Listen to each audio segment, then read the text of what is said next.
Já estamos nos aproximando do final do mês de janeiro e eu estou muito feliz em ter acompanhado você por todos esses dias e quero lembrar que nós estamos estudando juntos aqui a meditação ou as meditações diárias que este ano foram escritas por Ellen White e falam sobre os nomes pelos quais Jesus foi chamado em todas as Escrituras Sagradas. Quero lembrar você também que as meditações ainda se encontram disponíveis na Casa Publicadora. Você pode procurar uma filial, uma loja da CPB, você pode ligar no call center da CPB ou pode ir no site. O que é mais importante é que você não deve ficar sem a sua meditação. Hoje, por exemplo, o título é muito significativo, né? O grande remédio contra o pecado. Nós compramos remédios para muitas enfermidades, mas a pior delas é o pecado. E hoje vamos descobrir que remédio é esse, né?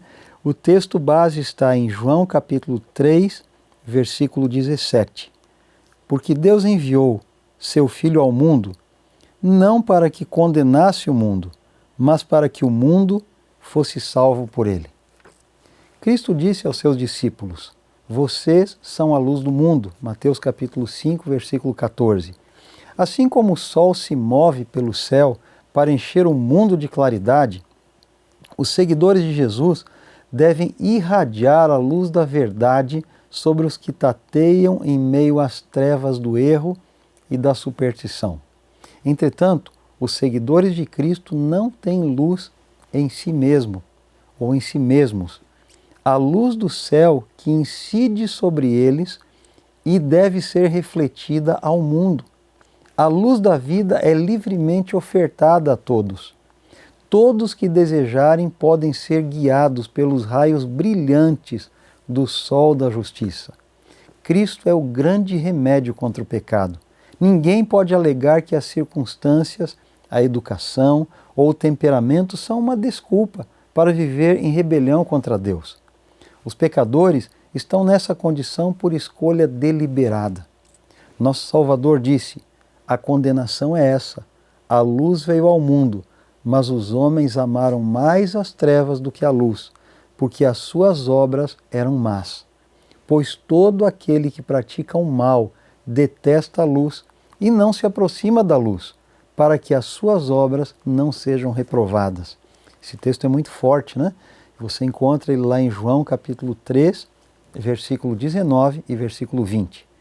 Quando as reivindicações divinas são apresentadas, aqueles que amam o pecado revelam seu verdadeiro caráter pela satisfação com que apontam os defeitos e erros de professos cristãos.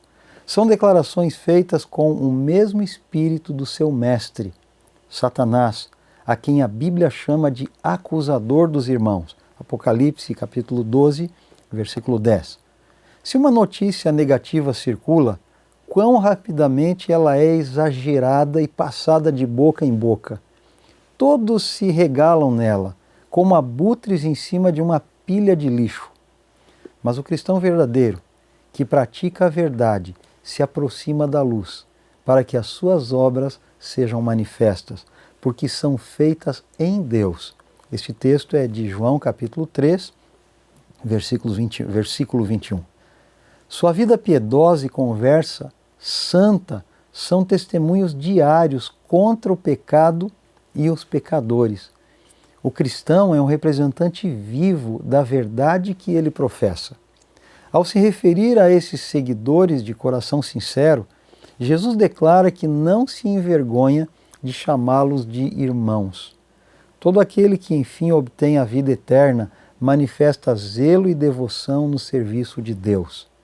Conhecer o seu dever é realizá-lo com toda a dedicação e sem temor.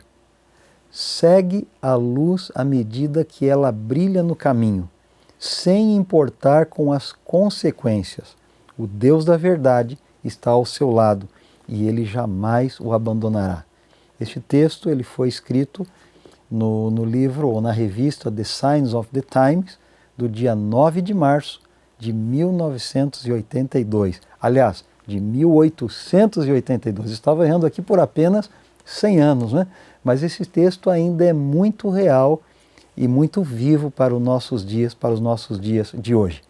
Para você refletir, eu quero deixar esta pergunta. Sua vida é um testemunho a favor do pecado ou contra ele? Como você pode saber e conhecer a resposta? A gente precisa pensar um pouquinho, né? O que nós fazemos, como as pessoas nos veem, como nós testemunhamos todos os dias, e a nossa vida realmente vai dizer de que lado nós estamos. Eu espero sinceramente que você esteja do lado de Jesus.